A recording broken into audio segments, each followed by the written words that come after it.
کو ہم novel start کرتے ہیں عالم، جو کہ بہت خوبصورت ناول ہے۔ اس کے نیکسٹ پارٹ ہم سٹارٹ کر رہے ہیں۔ صبح فجر قضا ہوئی، سورج نکلا اور اندھیرا چھٹ گیا تو ملاقہ کے بازار کی رونق بحال ہونے لگی۔ دکانیں کھل گئیں، خوانچہ فروشوں نے اپنے ٹھیلوں کی چادریں اتار دیں، ڈھابوں سے کھانوں اور قہوے کی مہک آنے لگی، گویا سارا شہر جاگ گیا اور کاروبار زندگی بیدار ہو گیا۔ ایسے میں سڑک کنارے ایک ڈھابے کے باہر رکھی میز کرسیوں پہ مراد راجہ بیٹھا تھا۔ اس کے سپاہی فاصلے پہ خاموشی سے برجمان تھے۔ راجہ کے قریب کوئی سپاہی نہ تھا۔ وہ ایک ہاتھ گھٹنے پہ رکھے دوسرے سے قہوے کی پیالی ہونٹوں سے لگاتا میز پہ بیٹھے افراد کی بات سن رہا تھا۔ پہلے دکان کا مالک اور وہ لوگ آگے بیٹھتے تھے، مگر اب راجہ کو روز کسی ڈھابے پہ بیٹھ کے چائے پیتے دیکھ کے لوگوں کے حوصلے بلند ہوئے تھے۔ آج تو صبح ہوتے ہی رش لگ گیا تھا۔ میلے کچیلے قسم پرسی کا شکار لوگ جوش و جذبے سے راجہ کو باری باری اپنے مسائل بتا رہے تھے۔ مراد چہرے کو بالکل پرسکون رکھے پوری توجہ سے ایک ایک کا مسئلہ سنتا، پھر قہوے کا گھونٹ بھرتا، پھر عارف کو اشارہ کرتا جو اس آدمی کا نام پتہ لکھ لیتا اور مسئلہ حل کرنے کی یقین دہانی کرواتا۔ عارف ناخوش تھا مگر مجبوری تھی۔ دور بیٹھے سپاہی جن کے ہاتھ میانوں کے قریب تھے، حسیات چوکنی، وہ بھی بس زبردستی بیٹھے تھے۔ مراد راجہ البتہ بالکل آرام دہ لگ رہا تھا۔ کچھ لوگ اپنے مسئلے بتا رہے تھے، کچھ اپنے حل ہونے والے مسئلوں کا شکریہ ادا کرنے آئے تھے۔ راجہ کی یہ کھلی کچہری ناشتہ ختم ہونے اور چائے کے دور مکمل ہونے تک جاری رہتی تھی۔ آخری گھونٹ بھر کے اس نے سنجیدگی سے سامنے بیٹھے بوڑھے لکڑہارے کو دیکھا۔ میں سمجھ نہیں سکا، اگر تم چند ماہ پہلے بھی اتنا ہی کماتے تھے تو اب پریشان کیوں ہو؟ کیونکہ راجہ اب خرچ بڑھ گئے ہیں، محصول زیادہ دینا پڑتا ہے، مہنگائی بہت ہو گئی ہے۔ یہ سب چینی قرضے کی وجہ سے ہوا ہے۔ اس نے گھونٹ بھر کے پیالی رکھی اور کباہ کو جھٹکا دیتے ہوئے شکنیں درست کرتا اٹھا۔ سب لوگ ساتھ ہی اٹھے۔ مگر فکر نہ کرو، میں کچھ کرتا ہوں، آخر تمہارا راجہ ہی تمہارے لیے کچھ کر سکتا ہے، کوئی غیر ملکی نہیں۔ جتا کے بولا تو وہ لوگ سر جھکا کے اسے دعائیں دینے لگے۔ مراد مبہم سا مسکرایا۔ ارد گرد کا جمگھٹا سب لوگوں کا خوف اور امید کے درمیان مسئلے بیان کرنا، پھر ان کے چہروں کی خوشی مگر نہیں، خوشی نہیں، ان کی نظروں کی ستائش۔ ایک عجیب سا سرور تھا اس سب میں۔ راجہ، ایک نوجوان نے جاتے جاتے اسے پکارا تو وہ مڑا۔ اسے پیچھے سے پکارے جانا برا لگتا تھا مگر فی الوقت وہ ٹھہر گیا۔ نوجوان نے ڈرتے ڈرتے ایک رول شدہ کاغذ بڑھایا۔ میں شاعر ہوں راجہ، یہ قصیدہ آپ کی شان میں لکھا ہے۔ مراد مسکرایا۔ عارف کو اشارہ کیا۔ اس نے قصیدہ پکڑا، کھول کے سنایا۔ وہ زبان اور ادب کے حوالے سے چند غلطیوں اور بے ضابطگیوں سے پر تھا اور کہیں کہیں بے وزن بھی تھا، مگر اس میں دل کھول کے راجہ کی تعریف کی گئی تھی۔ مراد نے اس آدمی کو اشرفیوں کی ایک تھیلی عطا کی اور اپنے گھوڑے کی طرف بڑھ گیا۔ مسکراہٹ اس کے لبوں سے جدا نہیں ہو رہی تھی۔ ایک حکمرانی محل کے اونچے چبوتروں پہ بیٹھ کے کی جاتی ہے، ایک لوگوں کی آرا میں اونچا مقام رکھ کے کی جاتی ہے، دوسری کے بغیر پہلی میں مزہ نہیں آتا، اور دونوں ساتھ ہو تو اس انسان سے زیادہ طاقتور کوئی نہیں ہوتا۔ وان فاتح درست کہتا تھا، اپنے لوگوں میں مزید مقبول ہونے کے لیے مراد راجہ کو ان غیر ملکیوں کا پتہ صاف کرنا پڑے گا۔ بندھارا کے محل کے ایک طرف جہاں پہاڑی ختم ہوتی تھی وہاں نشیب میں بہتا سمندر دکھائی دیتا تھا۔ اونچی پتریلی چٹانوں تک پانی آتا اور اپنی حدود توڑنے میں ناکام ہو کے واپس پلٹ جاتا۔ دوسری طرف جنگل تھا، تالے جنگل سے توڑے پھول گلدستے میں لپیٹتی پہاڑی سے نیچے اترتی دکھائی دے رہی تھی۔ اس نے سیاہ اوڑھنی سے سر ڈھانک رکھا تھا اور نیچے سفید سادہ باجوک رنگ پہنے صبح کی واک پہ نکلی معلوم ہوتی تھی۔ یہاں آزادی سے گھومنے کے لیے صرف وہی وقت میسر تھا۔ وہ نیچے ساحل پہ پہنچی اور جھک کے پھول ریت میں رکھے، پھر جوتوں کے تسمے کھولنے لگی۔ ہوا تیز تھی، ایک جھونکے نے گلدستے کو اڑایا اور سامنے لڑکھڑا دیا۔ اس نے تیزی سے پیر جوتوں سے آزاد کیے اور پھولوں کی طرف لپکی، مگر چند قدم ہی پہ ہی وہ رک گئی۔ سامنے سے فاتح چلا آ رہا تھا۔ اس رات کی ملاقات کے بعد اسے آج روبرو دیکھنے پہ سمجھ نہیں آیا کہ کیا رد عمل دے۔ وہ وہیں ٹھہر گئی۔ اوڑھنی سے ڈھکے بال تیز ہوا سے باہر نکل کے پھڑپھڑانے لگے اور پیر ریت میں دھنستے گئے۔ وہ سرمئی پاجامے کرتے کے اوپر بنا آستین کے سیاہ جیکٹ پہنے ہوئے تھا جو کہ مقامی لباس تھا، البتہ اب کہ اس کا لباس نفیس اور قیمتی معلوم ہوتا تھا۔ بال گیلے کر کے پیچھے کر رکھے تھے اور دھلے دھلائے چہرے پہ مسکراہٹ تھی۔ تالیہ کو دیکھ کے وہ وہیں رکا اور جھک کے نیچے گرے پھول اٹھائے جو دور دور تک بکھر گئے تھے۔ مجھے نہیں معلوم تھا آپ بھی صبح میں یہاں آتے ہیں، میں تمہاری 2 باتوں کا جواب دینے آیا تھا۔ 3 پھول اٹھا کے وہ سیدھا ہوا، چند قدم دائیں طرف گیا اور جھک کے 2 مزید پھول اٹھائے۔ وہ دم سادے کھڑے اسے دیکھے گئی، لہروں کا شور اور اوپر جنگل سے آتی آوازیں، سب پس منظر میں چلا گیا۔ بس ٹھنڈی ریت، اس پہ ننگے پیر کھڑی ملاقہ کی شہزادی۔ تم نے پوچھا تھا کہ کیا میں تمہارے لیے یہاں رک سکتا ہوں، تو اس کا جواب ہے نہیں، کیونکہ یہ میری دنیا نہیں ہے، لیکن اگر میں تمہارے لیے نہیں رک سکتا تو تمہیں اس دنیا کو چھوڑنے کا بھی نہیں کہہ سکتا۔ اس نے آخری پھول ریت سے اٹھائے اور پانی کی طرف آیا۔ پھولوں پہ ریت لگ گئی تھی۔ وہ پنجوں کے بل نیچے بیٹھا اور جھک کے ایک ہاتھ میں چلو بھر پانی لیا۔ اس لیے آج کے بعد میں تمہیں یہاں سے جانے کو نہیں کہوں گا، میں تمہاری مرضی کا احترام کروں گا۔ فاتح نے بیٹھے بیٹھے پانی احتیاط سے پھولوں پر ڈالا۔ ریت کے چند ذرے بہہ گئے، باقی اٹکے رہے۔ دوسری بات، تم نے کہا کہ میں کیوں چاہتا تھا کہ تم میرے ساتھ یہاں سے چلی آؤ، تو اس کا جواب یہ ہے کہ وہ نرمی سے پھولوں کے اوپر پانی بہاتا رہا۔ سفید جنگلی پھول دھلتے جا رہے تھے کہ میں یہ تمہارے لیے چاہتا ہوں۔ تم نے ہم سب سے دور مصر جا کے اپنی ذات کی دریافت کے بعد سفر میں جو کچھ سیکھا تھا، اسرا کے کیس نے اس سب کو صفر کر دیا ہے۔ تم واپس اسی مقام پہ آ کھڑی ہوئی ہو، کیونکہ تالیہ اگر تم ان الزامات کا مقابلہ نہیں کرو گی تو تم زندگی میں کبھی بھی کسی اور کا مقابلہ نہیں کر سکو گی۔ لیکن اس نے گہری سانس بھری۔ میں نے فیصلہ کیا کہ اب میں تمہیں یہ دنیا چھوڑنے کو نہیں کہوں گا۔ اس نے پنجوں کے بل بیٹھے بیٹھے پھولوں کو جھٹکا دیا۔ پانی کے قطرے ان سے گرنے لگے۔ پھر اس نے سر اٹھا کے مسکرا کے اسے دیکھا جو دم سادے وہیں کھڑی تھی۔ اور تم مجھے اپنے بابا کے ساتھ کام کرنے سے نہیں روکو گی، نہ مجھے فرار کا مشورہ دو گی۔ ہم دونوں ایک دوسرے کی چوائسز کا احترام کریں گے۔ کیا تم یہ کر سکتی ہو تالیہ؟ وہ دھیرے سے اس کے قریب آئی، پھر اس کے سامنے گھٹنوں کے بل ریت پہ بیٹھی، لب مدھم سے مسکرائے۔ سر اب اس بات میں ہلایا، میں کر سکتی ہوں، اور میں یہ اس لیے کہہ رہا ہوں کہ کیونکہ کل رات کے بعد میرا خیال ہے کہ ہم ایک دوسرے کے دشمن نہیں ہیں۔ اس لیے گیلا گلدستہ تالیہ کی طرف بڑھایا۔ اس نے فاتح سے نظریں ہٹائے بغیر اسے پکڑا اور پھر لب ہلائے۔ وان فاتح وقفہ دیا تو لہروں کا شور سنائی دینے لگا، میک اے وش، اور یوں لگتا تھا وہ اس کی بڑی سے بڑی خواہش بھی پوری کر ڈالے گی۔ اس کے دل پہ جمی ساری ریت فاتح نے جیسے دھو ڈالی تھی۔ ہاں، میری ایک خواہش ہے، وہ مسکرا کے کہنے لگا۔ وہ دونوں ریت پہ آمنے سامنے بیٹھے تھے۔ لہریں ان کے قریب لپکتی ہوئی آتی اور واپس پلٹ جاتی۔ چھینٹے اڑ کے انہیں بھگو رہے تھے۔ کہیے کہ ہم دونوں برابری پہ آ جائیں۔ برابری پہ؟ اس نے ابرو اٹھائے۔ ہاں، ہم کبھی بھی برابری کی سطح پہ اپنا رشتہ نہیں رکھ سکے، اس لیے ہمیں توانکو اور شہزادی جیسے طرز تخاطب سے نکلنا چاہیے۔ کیا واقعی؟ وہ چونکی۔ ہاں، میں باس تھا اور تم فین گرل تھیں۔ اس نے مسکرا کے سر کو خم دیا۔ پھر میں شہزادی بنی اور آپ غلام، وہ یاد کر کے بتا رہی تھی۔ ایسا ہی تھا۔ پھر آپ دوبارہ باس بن گئے اور میں آپ کی نائب۔ ہم کبھی بھی برابر نہیں رہے۔ وہ اس کے الفاظ دہرا رہا تھا۔ مگر ہم برابر کیسے ہو سکتے ہیں؟ ہو سکتے ہیں اگر ہم دوستوں کی طرح رہیں، ایک دوسرے کے معاملات میں دخل دیے بغیر ایک دوسرے کو وہ جیسا ہے ویسے کی بنیاد پر قبول کر کے۔ وہ کہتے ہوئے اٹھا تو وہ بھی ساتھ ہی اٹھی۔ ان کے ایک طرف پانی تھا اور دوسری طرف ساحل۔ میں اس دنیا میں سیلیبریٹی نہیں ہوں، تم اس دنیا میں فین گرل نہیں ہو، نہ میں اب غلام ہوں اور نہ تم میرے لیے ناقابل رسائی شہزادی ہو۔ میرے دوست بہت کم رہے ہیں، اس لیے میں شاید دوستی کے آداب سے ناآشنا ہوں۔ ہلکے سے کندھے اچکائے۔ مگر میں کوشش کروں گا کہ میں اچھا دوست بن سکوں، برابر کا دوست۔ ہوا اس کے بال اڑا اڑا کے چہرے پہ لا رہی تھی، اوڑھنی پیچھے گردن پہ جا گری تھی۔ وہ حیران تھا۔ یہ عجب خوشگوار سی حیرت کا لمحہ تھا۔ اس نے وان فاتح کے ساتھ بہت سے رشتے نبھائے تھے، بہت سے کام اکٹھے کیے تھے، مگر خادم اور مخدوم کی حیثیت سے، تالیہ اور توانکو کی حیثیت سے۔ وان فاتح کے ساتھ برابری کا کوئی تعلق ممکن تھا، اسے نہیں معلوم تھا، اور وہ اب یہ معلوم کرنا چاہتی تھی۔ لیکن اگر ہم اس دنیا سے جانے یا میرے بابا کی سیاست کے بارے میں بات نہیں کریں گے تو ہم کس بارے میں بات کریں گے؟ کیونکہ ہم تو ہمیشہ یہی باتیں کرتے آئے ہیں، سیاست، وقت کا سفر۔ وہ دونوں ابھی تک آمنے سامنے کھڑے تھے۔ یہاں سے پہاڑی پہ بنا محل نظر آتا تھا، لیکن شہزادی کو اب محل کی طرف دیکھنے کی حاجت نہیں رہی تھی۔ ہم وہ بات کر سکتے ہیں جو ہمارے دل پہ بوجھ کی طرح ہو، کیونکہ دوستوں کے پاس انسان دل کا بوجھ ہلکا کرنے ہی جاتا ہے نا۔ پھر وہ دونوں ایک ہی سمت میں مڑ گئے اور پانی کی گیلی حدود کے ساتھ ساتھ قدم اٹھانے لگے۔ آپ کے دل کو کیا بات بوجھل کیے ہوئے ہے؟ اس نے چلتے ہوئے پوچھا۔ یہی کہ میرے بچے مجھ سے دور چلے گئے اور اسرا نے ہمیں چھوڑ دیا۔ یہ ایسا غم ہے جو ہمیشہ میرے ساتھ رہے گا، کیونکہ غم ہمیشہ ساتھ رہتے ہیں۔ اس نے یاد کر کے دہرایا۔ تمہارے دل کو کیا بات بوجھل کیے ہوئے ہے؟ اس نے چلتے چلتے تالیہ کی طرف گردن موڑی۔ اس کے ساتھ برابر چلنا عجیب تھا، مگر اچھا تھا۔ جو بھی تھا اچھا تھا۔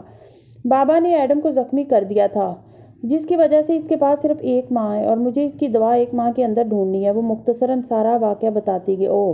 فاتح نے کرا کے آنکھیں میچیں۔ تو یہ بات تھی، اور اب مجھے یہ سمجھ میں نہیں آ رہا کہ میں سلطان مرسل کو انکار کیسے کروں۔ وہ ریت پہ چلتے چلتے رکی اور گردن موڑ کے اسے دیکھا۔ کیا آپ کبھی ہمارے رشتے کے بارے میں سوچتے ہیں؟ تمہارا مطلب ہے کہ تم اس وجہ کو اگر سلطان کے سامنے رکھو تو؟ میں نے پوچھا، کیا آپ کبھی ہمارے رشتے کے بارے میں سوچتے ہیں؟ وہ اپنے قدموں پہ رک گیا، پھر مسکراتی نظروں سے اسے دیکھا۔ ان نظروں نے اندرونی کیفیت کا اندازہ قطعاً نہیں ہوتا تھا۔ ہاں، میں سوچتا ہوں، مبہم سا جواب دے کے وہ پانی کی سمت بڑھنے لگا۔ اس کے قدم ریت پہ نشان چھوڑتے تالیہ سے دور جا رہے تھے۔ کیا آپ اپنی دنیا میں واپس جاتے ہوئے مجھے اس رشتے سے آزاد کر جائیں گے؟ ہم نے یہ صرف سلطان مرسل کی وجہ سے کیا تھا۔ وہ پیچھے سے اسے پکار کے بولی، سوال پوچھتے ہوئے دل عجیب انداز میں دھڑکا تھا۔ فاتح کے پاؤں پانی میں ڈوب چکے تھے۔ اس کی تالیہ کی طرف پوچھ تھی۔ وہ سمندر کے افق پہ نکلتے سورج کو دیکھ رہا تھا۔ اگر تمہارے اوپر اسرا کے قتل کا الزام نہ ہوتا، تم میرے ساتھ ہماری دنیا میں واپس جاتی، تو کیا تم اس رشتے سے آزاد ہونا چاہتی تھی؟ جی۔ اس نے بنا تامل کے کہا تو وہ چونکا، مڑ کے حیرت سے اسے دیکھا۔ اگر ہماری دنیا میں سب ٹھیک ہوتا تو تم تب بھی میرے ساتھ نہ رہتی؟ نہیں، کیونکہ وہاں میں ہمیشہ دوسری عورت کے طور پہ جانی جاؤں گی۔ آپ کے بچے اشر اور آپ کے فینس سب مجھے ایک ایسی عورت سمجھیں گے جس نے اسرا کی جگہ لی. مجھے وہ عزت کبھی نہیں ملے گی جو میں چاہتی ہوں، اس لیے میں کبھی بھی آپ کی دنیا میں آپ کے ساتھ رہنے کا نہیں سوچ سکتی. وہ سادگی سے بتا رہی تھی. وہ ابھی تک آدھا گھوم کے اس کے تعجب سے دیکھ رہا تھا. اس کے عقب میں ٹھاٹھے مارتا سمندر دکھائی دیتا تھا. اور اگر میں یہاں رہ جاؤں تمہارے ساتھ تو کیا تم اس رشتے کو قبول کر لو گی؟ اس سوال نے چند لمحے کے لیے تالیہ کا دل مٹھی میں لے لیا. میں آپ کو اپنے لیے کبھی نہیں روکوں گی. میں اور آپ ایک مجبوری کے تحت اس تعلق میں بندھے تھے. ہم نہ کبھی ایک کپل تھے نہ بن سکتے ہیں. ہم صرف اچھے دوست رہ سکتے ہیں. تم ٹھیک کہہ رہی ہو، ہم صرف یہی بن سکتے ہیں. وہ گہری سانس لے کے واپس پانی کو دیکھنے لگا تو تالیہ کے دل کو دھکا سا لگا. اسے توقع تھی کہ وہ اس کی بات کی نفی کرے گا.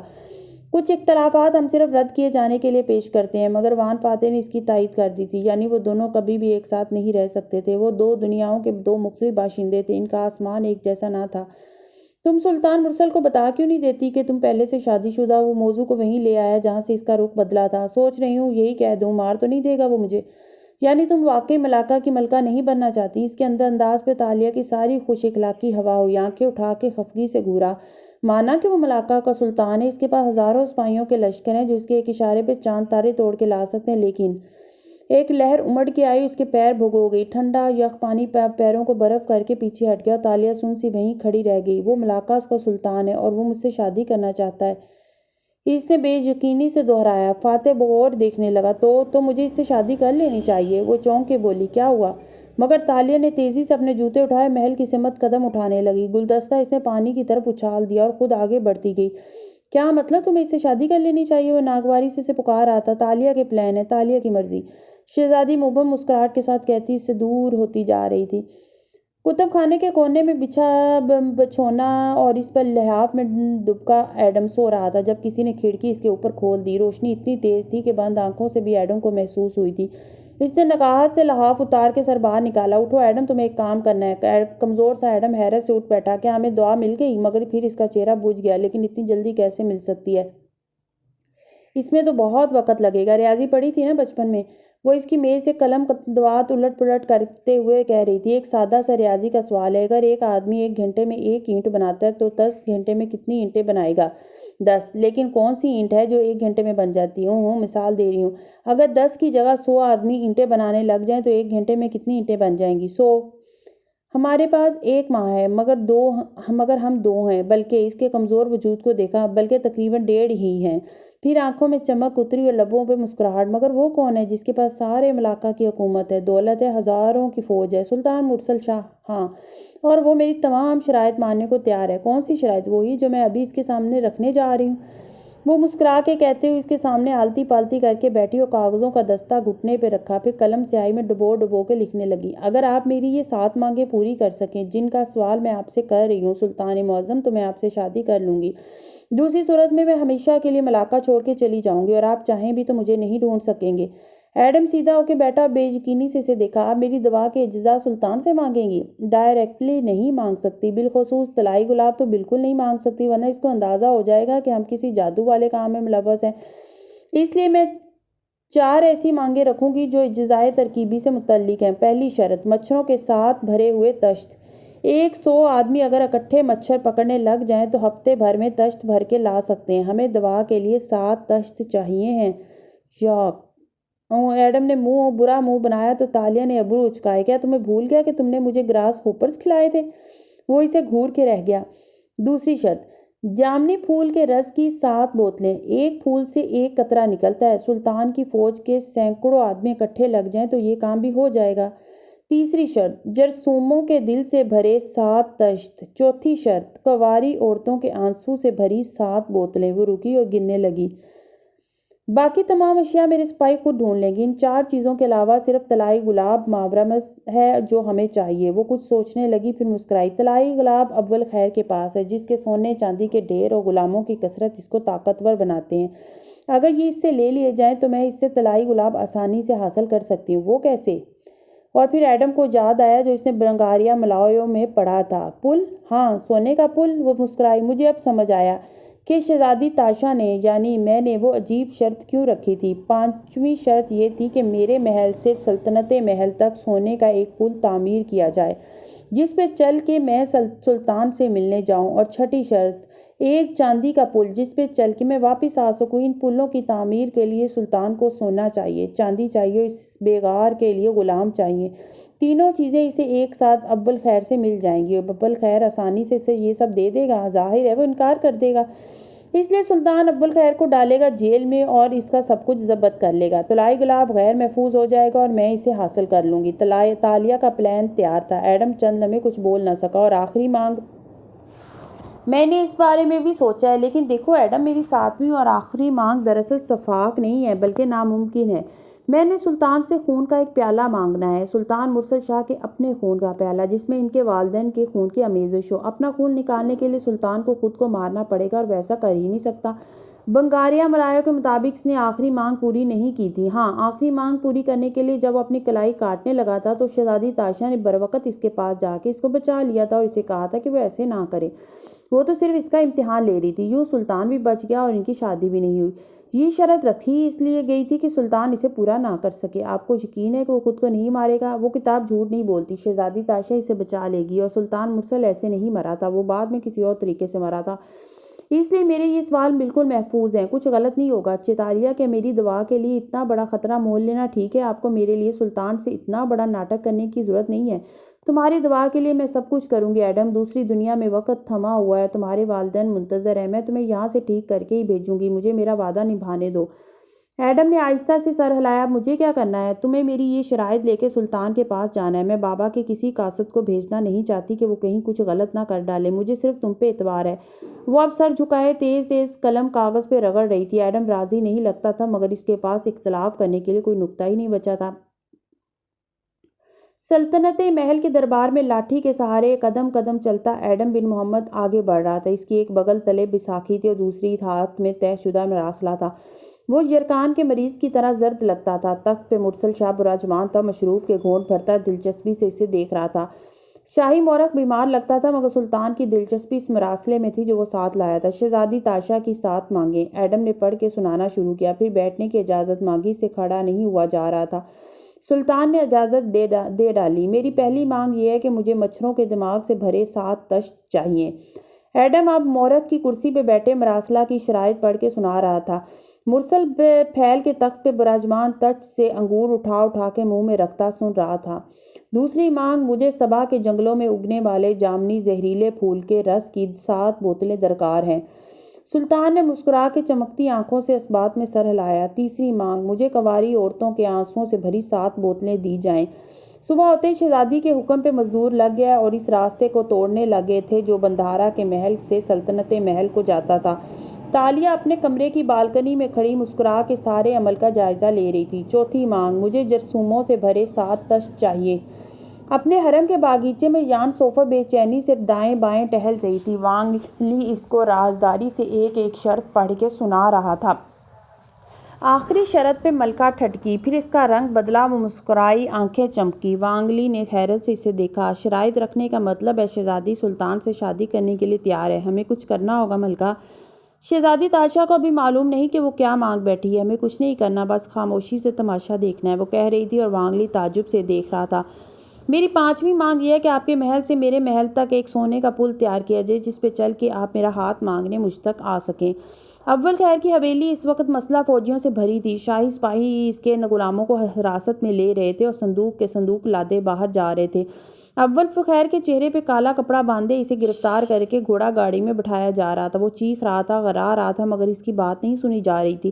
میری 6ٹھی مانگ یہ ہے کہ میرے محل سے آ کے محل تک ایک چاندی کا پل تعمیر کیا جائے جس پہ چل کے میں آپ کے محل آ سکوں۔ اول خیر کی حویلی کے ایک اندرونی کمرے کے وسط میں سونے کا گملہ رکھا تھا۔ گملے کے اندر بڑے بڑے 3 سنہری گلاب کھلے تھے۔ دالان کے کنارے پہ سہمے ہوئے 3 بے بس غلام کھڑے تھے۔ شہزادی کے سپاہیوں نے ان پہ تلواریں تان لی تھیں۔ ان کا مالک قید میں تھا اور وہ بے بسی سے شہزادی کو اندر آتے دیکھ رہے تھے۔ وہ مسکراتی ہوئی قریب آئی، جھک کے ایک پھول توڑا، پھر اسے احتیاط سے پوٹلی کے اندر ڈالا۔ میری 7ویں مانگ یہ ہے کہ مجھے خون سے بھرا ایک پیالہ چاہیے۔ وہ خون خالص ترین ہو اور اس سلطنت میں سب سے خالص خون سلطان مرسل شاہ کا ہے جس میں ان کے نیک والدین کے خون کی آمیزش ہے۔ مجھے اس پاک خون کا ایک پیالہ اگر آقا فراہم کر دیں تو میں ان سے شادی کے لیے تیار ہوں۔ ایڈم سلطنت محل کے برآمدے کے زینوں پہ بیٹھا اپنے دستے پہ کچھ لکھ رہا تھا، ساتھ ہی وہ گاہے بگاہے نگاہ اٹھا کے دیکھتا۔ محل میں معمول سے کہیں زیادہ غلاموں اور سپاہیوں کی دوڑیں لگتی نظر آ رہی تھی۔ روز نئے سپاہی بلائے جاتے، انہیں سونا پگھلا کے پل بنانے سے لے کے جرثومے اور آنسو اکٹھا کرنے بھیج دیا جاتا۔ ایڈم سر جھکائے واپس اپنا کام کرنے لگ گیا۔ ملاکا سلطنت میں ہر کسی کی زبان پہ شہزادی تاشا کی مانگوں کا چرچا تھا۔ ان واقعات کو تاریخ میں رقم کرنا ضروری تھا۔ میرا مورخ ان مانگوں کی تکمیل تک سلطنت محل میں رہے گا اور ان تاریخی واقعات کو آئندہ آنے والی نسلوں کے لیے کتاب میں محفوظ کرے گا۔ مورخ کی طبیعت ناساز ہے، اس لیے میری سلطان سے درخواست ہے کہ اس کا پورا خیال رکھا جائے۔ شہزادی تاشا اپنے محل کی بالکنی میں کھڑی مسکرا کے نیچے پہاڑی کے دامن کو دیکھ رہی تھی۔ راستہ منہدم تھا اور وہاں نیا راستہ تعمیر کرنے کا کام شروع ہو چکا تھا۔ دشت بھر بھر کے مطلوبہ اشیاء سپاہی لا رہے تھے، اسے انگلی ہلانے کی ضرورت بھی نہ پڑی تھی۔ سلطان کے سپاہی لا علمی میں ایڈم کی دوا بنا رہے تھے اور وہ بازو سینے پہ لپیٹے مسکرا کے وقت کے گزرنے کا انتظار کر رہی تھی۔ ہر شے ان کے حق میں جا رہی تھی۔ اپنی شہزادی سے کہو کہ مجھے ان کی مانگیں بہت دلچسپ لگی ہیں اور میں ان کو پورا کروں گا، آخری نقطے تک۔ اور ایڈم نے ان الفاظ میں سلطان مرسل کو دیکھتے ہوئے افسوس سے سوچا تھا۔ بنگاریہ ملایوں کے مطابق ان مانگوں کو پورا کرتے کرتے مرسل شاہ نے اپنی سلطنت کو تباہ کر ڈالا تھا اور لوگوں کو اپنے خلاف کر دیا تھا۔ سونے اور چاندی کے پل چند فٹ تک ہی تعمیر ہو سکے تھے اور آخر میں سلطان کی تاشا سے شادی بھی نہ ہو سکی تھی۔ یعنی اس آدمی کا تختہ ایک عام سے انسان ایڈم بن محمد کی دوا کے لیے الٹا جا رہا تھا اور اسے خبر بھی نہیں تھی۔ ملاکا کا بازار اس دوپہر خوانچہ فروشوں کی صداؤں سے گونج رہا تھا۔ فاتح اپنے سیاہ گھوڑے پہ سوار بازار کی مرکزی گلی میں داخل ہوا تو لوگ ہٹ ہٹ کے راستہ دینے لگے۔ وہ خاموش نظروں سے اسے دیکھتے جو سیاہ قبا دونوں کندھوں پہ ڈالے سپاٹ چہرے کے ساتھ آگے بڑھ رہا تھا اور پھر آپس میں خسر پھسر کرتے وہ یقیناً کہہ رہے تھے کہ کبھی یہ جیا کا غلام فاتح ان کی طرح کا ہوتا تھا اور اب یہ راجا کا مشیر بن چکا ہے، اب یہ محل والوں میں سے ہو گیا ہے۔ وہ ان کی نظروں میں لکھے شکوے پہچانتا تھا، مگر عرصہ ہوا آزاد فاتح نے خود کو لوگوں کی آراء سے آزاد کرنا بھی سیکھ لیا تھا۔ وہ بے تاثر چہرے کے ساتھ آگے بڑھ گیا۔ ایک ڈھابے کے باہر بچھی میز تک وہ آیا اور انگلی سے دکاندار کو اشارہ کیا، ایک چائے۔ دکاندار فوراً باورچی کو اس کی مانگ بتانے لگا۔ ایسے میں فاتح کوہنیاں میز پہ رکھے ادھر ادھر دیکھنے لگا۔ اس کی متلاشی نظریں ایک سے دوسری کرسی تک جا رہی تھی، پھر وہ ٹھہرا، مسکرا کے ایک لڑکے کو ہاتھ ہلایا۔ وہ لڑکا اسے دیکھ کے حیران رہ گیا، پھر ایک دم اپنی میز چھوڑ کے اس کی طرف لپکا۔ آپ یہاں؟ وہ حیرت سے کہتا اس کے سامنے بیٹھا۔ وہ اول خیر کی حویلی میں اس کے ساتھ کام کرتا تھا۔ وہ دونوں رسمی باتیں کرنے لگے، پھر وہ لڑکا کہنے لگا، میں نے سنا کہ آپ کو راجا کے محل میں تعینات کر لیا گیا ہے، مجھے یقین نہیں آیا۔ وہ کہتے کہتے چپ ہو گیا تو فاتح مسکرایا، میں اب بھی وہی ہوں جو پہلے تھا، تمہیں آزاد کروانے کا وعدہ کیا تھا، پورا کیا نا؟ ہاں، مگر آزاد ہو کے ہمیں کیا ملا؟ کوئی ڈھنگ کی نوکری تک نہیں دیتا جس میں 4 پیسے جوڑ لیں۔ تم میرے لیے کام کیوں نہیں کرتے؟ وہ میز پہ کونیاں جمائی اس کی آنکھوں میں دیکھتا کہہ رہا تھا، کیسا کام؟ تمہیں اول خیر اکثر پیغام رسانی کے لیے سن باؤ دوسرے امراء کے پاس بھیجا کرتا تھا۔ تم ان بڑے لوگوں سے بات چیت میں اچھے ہو، تم آسانی سے کسی کے ہاں بھی بظاہر نوکری حاصل کر سکتے ہو، لیکن اندر سے تم میرے لیے کام کرو گے۔ آپ کہہ رہے ہیں کہ میں آپ کے لیے کسی کی جاسوسی کروں؟ وہ دنگ رہ گیا۔ ہاں، کس کی؟ سن باؤ کی؟ میں اس کے معمولات جاننا چاہتا ہوں، بلکہ اس کے بارے میں ہر چیز جاننا چاہتا ہوں۔ مجھے معلوم ہوا ہے کہ سن باؤ کسی شے کو چھپا رہا ہے، شہر سے دور کسی جگہ پہ اس نے کچھ چھپا رکھا ہے۔ میں اس شے کو تلاش کرنا چاہتا ہوں، مجھے یقین ہے کہ تم میری مدد کر سکتے ہو۔ دکاندار چائے لے آیا تو وہ خاموش ہوا۔ نوجوان قدرے متذبذب نظر آتا تھا، پھر اس نے سوچتے ہوئے سر ہلایا، میں سوچوں گا، وقت کم ہے، تمہیں تنخواہ بھی ملے گی اور مراحت بھی، لیکن اگر تم نے آج رات تک فیصلہ نہ کیا تو میں یہ کام کسی اور کو دے دوں گا۔ سوچ لو۔ وہ چائے کا گھونٹ بھرتے ہوئے بغور اس کی آنکھوں میں دیکھ رہا تھا۔ میں رات تک بتاتا ہوں، اس نے تیزی سے کہا تھا۔ وان فاتح کے پاس سے وہ نوجوان غلام جب اٹھا تو تیزی سے بازار کی طرف چل دیا۔ احتیاط سے اس نے 3 راستے بدلے اور کچھ دیر بعد وہ سن باؤ کی حویلی کے سامنے کھڑا تھا۔ وہ مجھ سے آپ کی جاسوسی کروانا چاہتا ہے سن باؤ۔ وانگلی کو ساری کتھا سنا کے اس نے ہاتھ باندھ کے کہا، اس کو معلوم نہیں ہے کہ ابھی 2 دن پہلے آپ نے مجھے ملازمت پہ رکھا ہے۔ چینی سفیر نے حقے سے تمباکو کا کش بھرا اور دھواں باہر خارج کیا، پھر سوچتے ہوئے بولا، تم اس کو کہو کہ تم نے اس کی پیشکش قبول کر لی ہے، اس سے رقم بھی لے لو، اس کے سامنے ظاہر کرو کہ تم مجھے دھوکہ دے رہے ہو اور اس کو تم نے وہی بتانا ہے جو میں کہوں اور مجھے وہ بتانا ہے جو وہ تمہیں بتائے، ہر بات ہر حرکت، سمجھے؟ آخر میں اس نے اپنی چھوٹی آنکھوں سے نوجوان کو گھورا تو اس نے جلدی سے سر جھکا دیا، جو حکم میرے آقا، اور الٹے قدموں پیچھے ہٹ گیا۔ غلام فاتح، تم کیا کرنا چاہتے ہو؟ دھوئیں کے مرگولے اڑاتا وہ سوچ رہا تھا۔ سلطنت محل کی اس بالکنی میں کھڑے ہونے والے کو محل کے عقبی حصے میں ہوتا تعمیراتی کام صاف دکھائی دیتا تھا۔ اس محل کے عقب سے بندھارا کے محل تک ایک راستے کا تعین کیا گیا تھا جس کو توڑ پھوڑ کے اس کی جگہ سونے کا پل تعمیر کیا جا رہا تھا۔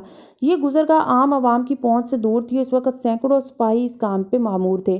بالکنی میں مرسل شاہ کرسی ڈالے بیٹھا نیچے دکھائی دیتے کام کا جائزہ لے رہا تھا۔ ایک طرف زمین پہ دو زانوں بیٹھا ایڈم چوکی پہ رکھے کاغذات پہ کچھ لکھ رہا تھا۔ گاہے بگاہے وہ نظر اٹھا کے سلطان کو دیکھتا، پھر دوسری جانب بت بڑے کھڑے محافظوں کو، اور پھر خاموشی سے اپنا کام کیے جاتا۔ اس کا کام ان تاریخی شرائط کو عمل درآمد ہوتے دیکھنا اور ان کو تاریخ میں رقم کرنا تھا۔ مرسل شاہ بازوؤں کا تکیہ بنائے سر کے پیچھے رکھے مسکرا کے نیچے دیکھ رہا تھا۔ منڈیر پہ جام دھرا تھا جس میں پھلوں کا تازہ رس اس کا منتظر تھا، لیکن وہ اتنا پرجوش نظر آتا تھا کہ بھوک پیاس سب اڑ چکی تھی۔ دفتن اس نے گردن موڑی، دلچسپی سے سر جھکا کے لکھتے ہوئے مورخ کو مخاطب کیا۔ شاہی مورخ، شہزادی تاشا نے وہ شرائط تمہارے ہاتھ بھجوائی تھی۔ ایڈم نے سر اٹھایا اور وہ نحیف اور لاغر سا ہو چکا تھا۔ بال اڑے اڑے سے تھے اور رنگت مزید سانولی ہوتی جا رہی تھی۔ آنکھوں میں ویرانی ہی ویرانی تھی۔ جی آقا، کیوں؟ حالانکہ تم شہزادی کے خاص خادم بھی نہیں ہو۔ محافظوں نے ایک خاموش نظر سلطان پہ ڈالی جو ایک مورخ سے براہ راست گفتگو کر رہا تھا، مگر بولے کچھ نہیں کہ مقام نہ تھا۔ شہزادی مجھ پہ بہت بھروسہ کرتی ہیں۔ اچھا، وہ کیوں؟ مرسل کرسی پہ آدھا گھوم گیا اور دلچسپی سے ایڈم کو دیکھا۔ کیونکہ میں غم اور خوشی دونوں میں سچ بولنے کا قائل ہوں، اس لیے شہزادی کو لگتا ہے کہ میرا مشورہ ہمیشہ سچا ہوگا، میری نصیحت کبھی بے معنی نہ ہوگی۔ بہت دلچسپ۔ تم کہاں سے مل گئے تھے شہزادی کو؟ ایڈم نے قلم رکھ دیا اور سر جھکا دیا، ایسے کہ لبوں پہ اداس مسکراہٹ در آئی۔ شہزادی کے بابا نے ان کو تعلیم و تربیت کے لیے جس گاؤں میں بھیجا تھا، میں وہاں کا باشندہ ہوں۔ وہاں عمرہ کی ایک محفل میں ان سے پہلی دفعہ ملا تھا اور میں نے گستاخی یہ کی کہ میں انہیں ایک کنیز سمجھا۔ انہوں نے مجھے اس کے لیے معاف نہیں کیا، تب تک نہیں جب تک میں ان کی غلامی میں نہ آ گیا۔ کیا پسند آیا تھا شہزادی کو تم میں؟ مرسل شاہ نے چمکتی ہوئی آنکھوں سے اسے سر سے پیر تک دیکھا۔ شاید یہ بات کہ میں سوال بہت پوچھتا تھا۔ آپ سے ایک سوال پوچھوں آقا؟ اس مقام پہ جان جانے کا ڈر کافی کم ہو چکا تھا، جان ویسے ہی اب غیر یقینی ہو چکی تھی۔ پوچھو، ہم بھی سنیں کہ تمہارے سوال کیسے ہیں۔ ایڈم کنکھارا۔ اللہ کے رسول صلی اللہ علیہ وآلہ وسلم نے ہمیں خوشی اور غم دونوں حالتوں میں سچ بولنے کا حکم دیا ہے، چاہے سامنے اپنا ہو یا دشمن۔ ایک سچ میں آپ سے بولنا چاہتا ہوں۔ اس نے منڈیر سے نیچے دیکھا جہاں دور سپاہی کام کرتے دکھائی دے رہے تھے۔ آپ ایک عورت کے حصول کے لیے اپنی سلطنت کے سارے اثاثے گنوا رہے ہیں، کیا یہ سب آپ کے لیے فائدہ مند ثابت ہوگا آقا؟ مرسل شاہ نے نگینوں سے سجی پگڑی اتار کے منڈیر پر رکھی اور سیاہ لمبے بالوں پہ انگلیاں پھیری، پھر مسکرایا۔ شہزادی تاشا کے حصول کے لیے جو شرائط بھی رکھی جائیں ان کو پورا کرنا قانون کے مطابق بالکل درست ہے۔ اگلی کوئی حکومت میرے اوپر مقدمہ نہیں چلا سکتی، نہ ہی میرے جرنیل یا وزراء میرے خلاف قاضی کے پاس جا سکتے ہیں۔ ایڈم نے سر ہلایا۔ وہ جانتا تھا کہ ملاقہ کے قانون کے مطابق شادی کی شرائط پورا کرنا سلطان کا فرض تھا، مگر آقا میرے کہنے کا مقصد یہ ہے کہ ایک عورت کے لیے آپ اپنی سلطنت کا سارا مال و متاع گنوا تو نہیں بیٹھیں گے۔ دراصل میں آپ کو ایک مخلصانہ رائے دینا چاہتا ہوں۔ بے شک میں نے وہ شرائط پڑھ کے سنائی ہیں، اور دل میں ایڈم نے سوچا کہ بے شک میری دعا کے لیے ہی وہ شرائط رکھی گئی ہیں، لیکن جس طرح آپ اپنی دولت لٹا رہے ہیں مجھے خوف سا آنے لگا ہے۔ وہ یہ نہیں کہہ سکتا تھا کہ بنگاریہ ملایوں کے مطابق سلطان نے اپنا سب کچھ سونے کے اس پل کو بنانے کے پیچھے گنوا دیا تھا، اور بالآخر اس کی حکومت تک اس کے ہاتھوں سے نکل گئی تھی۔ ہاں شاہی مورخ، عورتوں کی طرح تمہیں بھی یہ خوش فہمی ہے کہ یہ دنیا عورتوں کی خواہشات کے گرد گھومتی ہے۔ مرسل مسکرا کے دور افق کو دیکھ رہا تھا۔ زمین پہ بیٹھے ایڈم نے چنبے سے اسے دیکھا۔ مگر آقا، شہزادی کی آخری مانگ تو آپ کبھی پوری نہیں کر سکتے، پھر باقی مانگیں پوری کرنے کا فائدہ؟ مرسل نے دھیرے سے گردن موڑی اور چمکتی آنکھوں سے اسے دیکھا۔ کس نے کہا کہ میں آخری مانگ پوری نہیں کر سکتا؟ یہ کہہ کے وہ اٹھا، اپنی قبا سے نادیدہ گرد جھاڑی دروازے کی طرف بڑھ گیا۔ ایڈم اٹھ نہیں سکا، اسے بیٹھے رہنے کی رخصت حاصل تھی۔ دروازے تک پہنچ کے مرسل رکا، مسکرا کے ایڈم کو دیکھا۔ سنو اپاہج انسان، میں نے شہزادی تاشا سے 7 مانگیں پوری کرنے کا وعدہ کیا ہے، میں 7 پوری کروں گا۔ تمہاری حالت خراب لگتی ہے، لیکن میری خواہش ہے کہ تم ان مانگوں کے پورا ہونے تک زندہ رہو۔ وہ عزلی بے نیازی سے کہہ کے چلا گیا اور ایڈم بس اسے دیکھ کے رہ گیا۔ اس آدمی کی سلطنت میں کیا ہو رہا تھا؟ غریب کو کیا چاہیے؟ انصاف کے لیے لڑتے لوگوں کا درد کیا ہے؟ اسے کسی چیز کی پرواہ نہ تھی۔ وہ سونے کے کھلونے بنا رہا تھا، اسے صرف اپنے کھیل سے غرض تھی۔ تم واپس کیوں آ گئے؟ تمہاری دیکھ بھال نہیں ہو رہی وہاں کیا؟ ایڈم کو واپس اپنے محل میں دیکھ کے وہ حیران رہ گئی تھی۔ آپ کے راستے منظم کروانے سے واپس آنے میں مشکل پیش آئی۔ شکر ہے مراد راجہ نے جنگل والا راستہ بچا لیا تھا، ورنہ سلطان کے پاگل پن نے تو سب کو مفلوج کر دیا ہے، وہ جلے کٹے انداز میں کہتا لاٹھی نیچے رکھ رہا تھا۔ وہ دونوں ایک دیوان خانے میں موجود تھے اور ایڈم نے داخل ہوتے ہی بیٹھنے کے لیے ٹھنڈی زمین کا ایک قطعہ ڈھونڈا تھا۔ اس سے زیادہ دیر کھڑا نہیں ہوا جاتا تھا۔ کیسا ہے سلطان؟ اس نے دلچسپی سے پوچھا۔ ایڈم نے ناراضگی سے اسے دیکھا۔ وہ کریزی سائیکوپیتھک، مجھے تو اس آدمی سے خوف آنے لگا ہے۔ اگر اس نے اپنی جان لے لی تو اس کا خون کس کے سر ہوگا؟ چیتالیہ ریلیکس، وہ بیوقوف ہے مگر دیوانہ نہیں، وہ اپنی جان کبھی نہیں لے گا۔ وہ کریزی ہے کریزی۔ ایڈم کو سمجھ نہیں آ رہا تھا کہ اسے کیسے سمجھائے۔ اس کو جب معلوم ہوگا کہ ہم نے اس کے ساتھ ایک کون کھیلا ہے تو مجھے ڈر ہے وہ کچھ غلط نہ کر بیٹھ ڈالے۔ آپ پلیز ان مانگوں کو واپس لے لیں، میری دعا کسی اور طریقے سے بن جائے گی، مگر میں نہیں چاہتا کہ میری وجہ سے آپ اتنا بڑا خطرہ مول لیں۔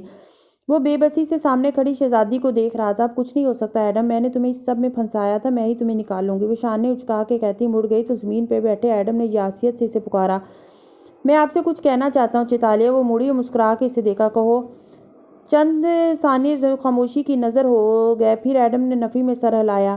نہیں، جب یہ یقین ہو جائے گا کہ میں مرنے والا ہوں یا یہ کہ دوا سے بچ سکتا ہوں تب کہوں گا، پہلے مجھے اس بے یقینی سے نکلنا ہوگا۔ وہ رخ موڑ گیا۔ اسے ابھی شہزادی سے کوئی بات نہیں کہنی تھی، ابھی اس کے پاس وقت تھا۔ بندھارا کے محل سے نیچے پہاڑی کی ڈھلان کو جاتا راستہ ٹوٹ پھوٹ کا شکار تھا۔ وہاں بھی مزدور کام پہ لگے تھے اور متوقع طور پر سونے کے پل کے لیے بنیادیں بنائی جا رہی تھیں۔ محل کے پائیں باغ میں دور دور تک پھلدار درخت قطاروں میں نظر آتے تھے۔ ایک درخت سے دوسرے تک کافی فاصلہ تھا اور زمین تراشیدہ گھاس سے ڈھکی تھی۔ ایسے میں ایک جگہ گھاس پہ لکڑی کا سٹینڈ کھڑا تھا جس پہ کینوس نما کاغذ لگا تھا۔ ایک اونچی چوکی پہ مختلف رنگ کھلے پڑے تھے اور تالیہ برش اور انگلی کی مدد سے کینوس پہ رنگ بھر رہی تھی۔ صبح کی ٹھنڈی چھایا سارے باغ میں پھیلی تھی۔ بادلوں نے آسمان کو ڈھک رکھا تھا، اس لیے دھوپ نہ دارو تھی۔ اس خوبصورت موسم میں سفید لباس پہنے کھڑی شہزادی خود بھی کسی پینٹنگ کا حصہ لگ رہی تھی۔ بال آدھے باندھے، زیورات سے منبرہ وجود، سر پہ سفید ریشمی کپڑا ڈالے وہ مسکراتی ہوئی برش چلا رہی تھی جب آہٹ پہ چونک کے سر اٹھایا۔ اس آہٹ کو وہ پہچانتی تھی، گھاس پہ چلتے قدموں کی اس چاپ تک کو وہ پہچانتی تھی۔ وہ اس کے سامنے کھڑا تھا۔ آج سیاہ قبا کندھوں پہ نہیں تھی، سفید کرتے پاجامے میں بنا آستین کے، بھوری جیکٹ پہنے، کوہنی پہ چرمی تھیلا اٹھائے وہ کوئی سامان لے جا رہا تھا۔ جب راستے میں درختوں کے درمیان سفید ریشم کی جھلک دیکھ کے رکا اور ادھر ہی آ گیا۔ اس کے ماتھے پہ بال بکھرے تھے اور چہرے پہ وہی مطمئن سی مسکراہٹ تھی۔ اسے دیکھ کے تالیہ کے اندر تک ایک عجیب سی خوشی اترنے لگی۔ آپ کب آئے؟ سر جھکا کے وہ بے مقصد برش چلانے لگی۔ تم نے یہاں بھی اپنے ذوق کی چیزیں ڈھونڈ لی۔ وہ چھوٹے چھوٹے قدم اٹھاتا اس کے ساتھ آ کھڑا ہوا، کینوس پہ جھانکا۔ وہ ایک بلیک اینڈ وائٹ تصویر بنا رہی تھی، باغ کا منظر اور دور تک پھیلے بلیک اینڈ وائٹ درخت، اور سارے پھیکے منظر میں درمیان کا صرف ایک درخت تھا جس کے اوپر نارنجی رنگ کے مالٹے لگے تھے۔ کتنا امیزنگ ہے یہ سب، وہ پینٹنگ دیکھتے ہوئے ستائش سے بولا۔ کیا میرا آرٹ ورک؟ نہیں، ہم انسانوں کی ماحول کے ساتھ ایڈجسٹ کرنے کی صلاحیت۔ وہ جیسے اعتراف کر رہا تھا۔ میں اس قدیم دنیا میں رہنے کے ارادے سے نہیں آیا تھا، نہ ہی گزشتہ دفعہ کی طرح لا علمی میں یہاں پھنس گیا تھا۔ میں یہاں سے جلد از جلد جانے کے لیے آیا تھا، لیکن اب دیکھو، اس نے مسکرا کے تالیہ کو دیکھا، میں یہاں رہ رہا ہوں اور ماحول کے ساتھ اڈاپٹ بھی کر گیا ہوں۔ یہ فکرے کہتے فاتح کے انداز میں کچھ بے بس سا تھا۔ تالیہ نے برش رکھ دیا۔ کیا میں آپ کے لیے کچھ کر سکتی ہوں فاتح؟ وہ دونوں باغ کے وسط میں کینوس سٹینڈ کے سامنے آمنے سامنے کھڑے تھے۔ نہیں تالیہ، ہم نے یہ طے کیا تھا کہ ہم ایک دوسرے پر اپنی خواہش نہیں مسلط کریں گے۔ وہ آزردگی سے مسکرا دی۔ پھر بھی میری خواہش ہے کہ آپ جلد از جلد ایڈم کے ساتھ اپنی دنیا میں واپس چلے جائیں، اور میں یہ بھی چاہتی ہوں کہ آپ کا استعفیٰ جو آپ اپنے دراز میں چھوڑ آئے ہوں، سوموار کی صبح جمع کروایا جاتا ہے، وہ آپ تلف کر دیں۔ خواہش مسلط کرنے سے منع نہیں کیا تھا آپ نے، خواہش بتانے سے تو نہیں۔ نہیں تالیہ، میں نے ایک غلطی کی تھی، مجھے اس کا کفارہ ادا کرنا ہوگا۔ آپ وزیر اعظم نہیں بنیں گے تو کوئی اور بن جائے گا جو آپ سے زیادہ گناہگار ہوگا۔ اس کرسی کو چھوڑ دینا مسئلے کا حل نہیں ہے بان فاتح، اس بارے میں سوچیے گا ضرور۔ آپ کے پاس یہاں بہت وقت ہے، جب آپ واپس جائیں گے تو وہاں وقت ٹھہرا ہوا ہوگا اور آپ کے پاس اس استعفے کو طلب کرنے کی مہلت ہوگی۔ میں نے وہ خواب دیکھنا چھوڑ دیا ہے۔ وہ مسکرایا تو اس کی آنکھوں میں زخمی پن سا تھا۔ میں صرف اپنے آج پہ فوکس کر رہا ہوں۔ مجھے مراد راجہ کو سلطان بنوانا ہے اور اس سے وقت کی چابی لینی ہے، جو کہ مجھے معلوم ہے کہ وہ آسانی سے نہیں دے گا۔ آپ ان کو سلطان کیسے بنائیں گے؟ ہماری خوش قسمتی ہے کہ ہم نے بنگاریاں ملایو پڑھ رکھی ہے۔ اس کے مطابق سن باؤ وانگلی کا پتہ صاف کرنے سے مراد راجہ سلطان بناتا۔ تب مجھے سن باؤ ہیرو لگتا تھا، اب کچھ نہیں لگتا۔ او ہاں، تالیہ کو یاد آیا، مراد راجہ کے سلطان ساز نے وانگلی کے کسی غلام کو کہا تھا کہ وہ اس شے کے بارے میں جانتا ہے جو وانگلی چھپا رہا ہے۔ ہاں، اس غلام نے سیدھا جا کے وانگلی کو مخبری کر دی تھی۔ وانگلی سمجھا کہ وہ سلطان ساز سے 2 قدم آگے، اس لیے وہ موقع ملتے ہی ایک صبح منہ اندھیرے شہر سے باہر ایک قلعے تک گیا جہاں اس نے اس شے کو چھپا رکھا تھا۔ راجہ کے سپاہی اس کی طاق میں تھے۔ جیسے ہی وہ وہاں گیا انہوں نے اس کو گھیر لیا، اس شے کو برآمد کیا اور وانگلی کو گرفتار کیا۔ پھر انہوں نے وانگلی کو ایک آپشن دیا کہ وہ سفارتکاری سے استعفیٰ دے ڈالے اور ملاقہ سے رخصت ہو جائے۔ یوں وانگلی نے استعفیٰ دیا اور اپنے بحری سفر پہ روانہ ہو گیا۔ کہتے ہیں اس کی موت اس آخری سفر کے دوران ہی آ گئی تھی۔ اس کے جاتے ہی ملکہ کمزور ہو گئی اور مراد راجہ مضبوط۔ فاتح نے کتاب میں پڑھی باتیں مختصراً دہرا دیں۔ واؤ! وہ محظوظ ہوئی، یعنی بابا اور آپ لوگ کل صبح وانگری کے قلعے پہ چھاپا مار کے اس کو گرفتار کرنے جا رہے ہیں۔ ویسے وہ چیز کیا تھی جو اس نے چھپا کے رکھی تھی؟ اس چیز کا ذکر کتاب میں نہیں ہے۔ قدیم کتابوں کی طرح بنگاریاں ملایوں میں بھی کچھ باتیں راز کی صورت میں لکھی گئی ہیں۔ وہاں بس یہ درجہ ہے کہ خود سلطان ساز کو بھی علم نہیں تھا کہ وہ کچھ شے کیا تھی، لیکن جب وہ اس قلعے پہ پہنچا تو اسے وہاں داخل ہوتے ہی سب سمجھ آ گیا۔ امید ہے کل ہمیں بھی سمجھ آ جائے گا۔ پھر وہ توقف سے بولا، اور تم نے سنا ہے سلطان کے لیے بہت سخت شرائط رکھی ہیں۔ ایڈم کی دعا کے لیے ایک فوج چاہیے تھی جو بیوقوف سلطان نے مہیا کر دی۔ ایڈم کہاں ہے؟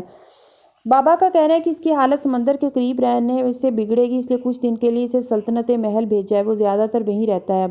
وہ دونوں خاموش ہو گئے۔ پھر کسی خیال کے تحت فاتح نے پوچھا، کیا تمہیں اب بھی خواب آتے ہیں مستقبل کے بارے میں؟ نہیں، جب سے ہم واپس آئے ہیں میری وہ حس مر گئی ہے، لیکن ہمیں مستقبل بتانے کے لیے کتاب کا علم ہے نا۔ اس کتاب میں کچھ جھوٹ نہیں تھا، ہم دونوں کتاب پہ بھروسہ کر کے اپنی حکمت عملی بنائے ہوئے ہیں۔ فاتح سب کچھ ویسا ہی ہوگا جیسا کتاب میں لکھا ہے، وہ اسے یقین دلا رہی تھی، اور ان دونوں کے لیے یہ اطمینان کافی تھا کہ بنگاریاں ملایوں کے مطابق فتح انہی کا مقدر تھی۔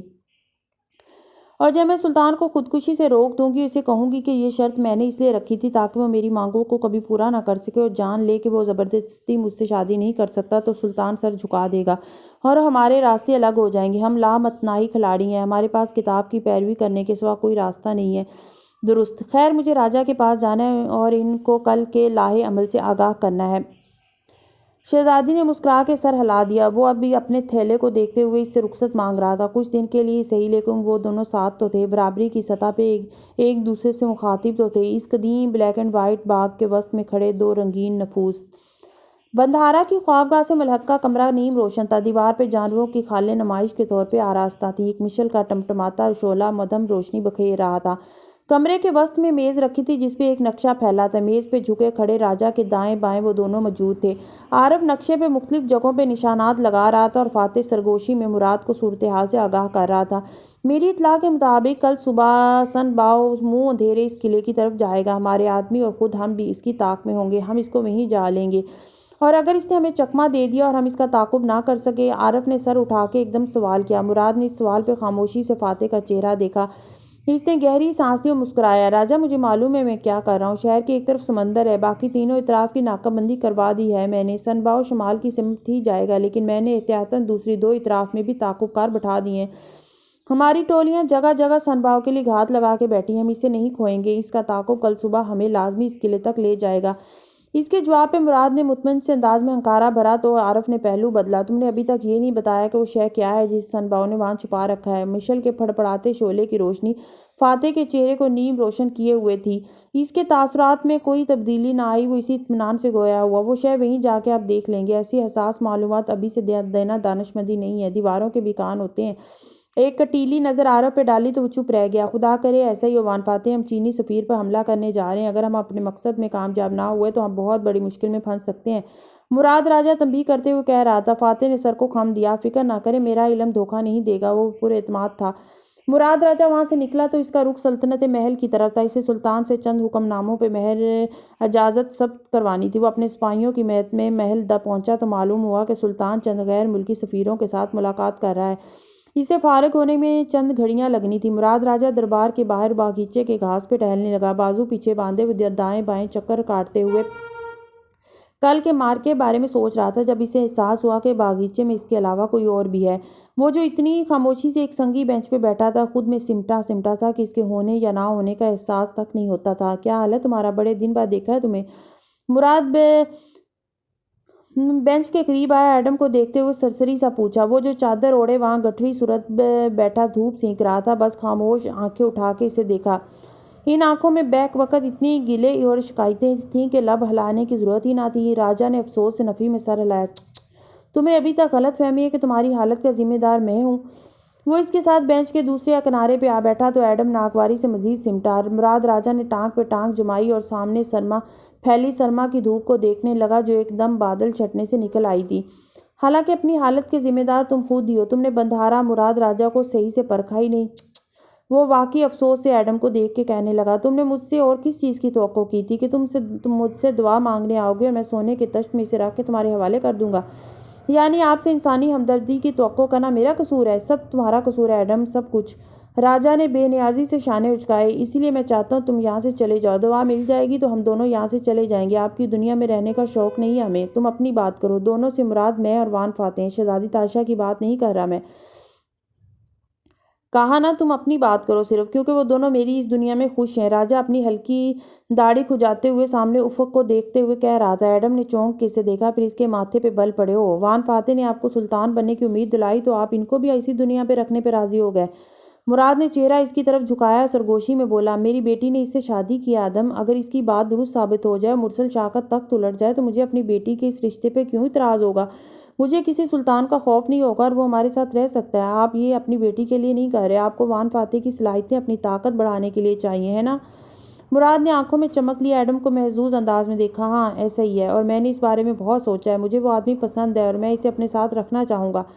ایڈم کا چہرہ غصے سے دہکنے لگا، اسے سمجھ نہیں آ رہی تھی کہ وہ اس آدمی کو کیا کہے جو اپنی انگلیوں کے اشارے پہ سب کی زندگیاں چلانا چاہ رہا تھا۔ مراد راجا قدرے ضبط سے وہ ٹھہر ٹھہر کے بولنے لگا، آپ نے اگر وان فاتح کو اسی دنیا میں رکھنا تھا تو مجھے یہاں سے جلد از جلد بھیجنے کے لیے گھائل کرنے کی کیا ضرورت تھی؟ میری جان اتنی فالتو تھی کیا؟ اوہ تم مختلف ہو، راجا نے فوراً سے کہا، کیا تمہیں ابھی تک معلوم نہیں ہوا میری بیٹی ایک شہزادی ہے؟ وان فاتح کے ساتھ رہنے کے لیے بھی اسے شہزادی بن کے رہنا پڑے گا، کیونکہ وہ اپنے علاقے کا بندہارا بننے والا تھا۔ وہ خاص تھا، وہ اس کے ساتھ رہے گی تو ہمیشہ خاص رہنا چاہے گی، ملکہ بننا چاہے گی، یہی میں چاہتا ہوں۔ اور میں، ایڈم نے الجھ کے اسے دیکھا، تم؟ راجا مبہم سا مسکرایا، تم عام ہو، آدم بن محمد، ایک بالکل عام انسان، تمہاری وجہ سے اس کو ہمیشہ عام لوگوں سے نسبت رہے گی، تم ساتھ رہو گے تو اسے لگے گا کہ عام لوگوں کی کہانیوں کے بھی خوشگوار انجام ہو سکتے ہیں، تم اس کا عام لوگوں کے جیت جانے پر یقین ہو۔ ایک زمانے میں میری بیٹی تمہاری دنیا میں ایک مجرم کی طرح زندگی گزارتی تھی، جب اس نے مجھے کہا کہ وہ بدل گئی تھی تو میں جان گیا تھا کہ وہ کیسے بدلی تھی۔ انہیں وان فاتح کی باتوں نے بدلا تھا، نہیں، وہ تمہاری وجہ سے بدلی تھی، کیونکہ تم نے اسے یہ یقین دلایا تھا کہ عام لوگوں کی اچھائی ان کے لیے اچھے انعام لے کے آتی ہے، اس لیے میں کبھی نہیں چاہوں گا کہ وہ تمہارے ساتھ رہے یا تمہاری کہانی کا اچھا انجام ہو۔ کندھے اچکا کے مراد راجا اٹھا تو ایڈم نے آنکھوں کی پتلیاں سکوٹ کے اچنبھے سے اسے دیکھا، اس کے عقب سے دھوپ آ رہی تھی اور ایڈم کی آنکھیں چندھیا رہی تھی، اسی لیے آپ چاہتے تھے کہ میں یہاں سے چلا جاؤں، کیونکہ میری وجہ سے وہ کبھی نہ کبھی اپنے اصل کی طرف لوٹ آئیں گی، کیونکہ سچ تو یہ ہے کہ وہ کوئی شہزادی نہیں ہے، وہ آپ کی دنیا کی فرد ہے ہی نہیں، وہ ہماری دنیا کی چیتالیاں ہیں۔ میں چاہتا ہوں کہ تمہارا قصہ جلد ختم ہو جائے، واپسی کا مجھے نہیں معلوم، کیونکہ مراد اس کی طرف جھکا اور پھر سے سرگوشی کی، میرے پاس اب وقت کی چابی نہیں ہے۔ اس کے الفاظ نے ایڈم کو پتھر کا بنا دیا، جس چابی سے تم لوگ واپس آئے وہ تمہارے شکار باز نے بنائی تھی اور اس کا جادو مختلف ہے، میں نہیں جانتا کہ تم اس سے واپس جا بھی سکو گے یا نہیں، لیکن جس دن تم تندرست ہو گئے میں تمہیں ملاقہ میں مزید ایک دن نہیں ٹھہرنے دوں گا، چاہے اس کے لیے مجھے تمہیں چین کے کسی جزیرے پہ ہی کیوں نہ بھجوانا پڑے۔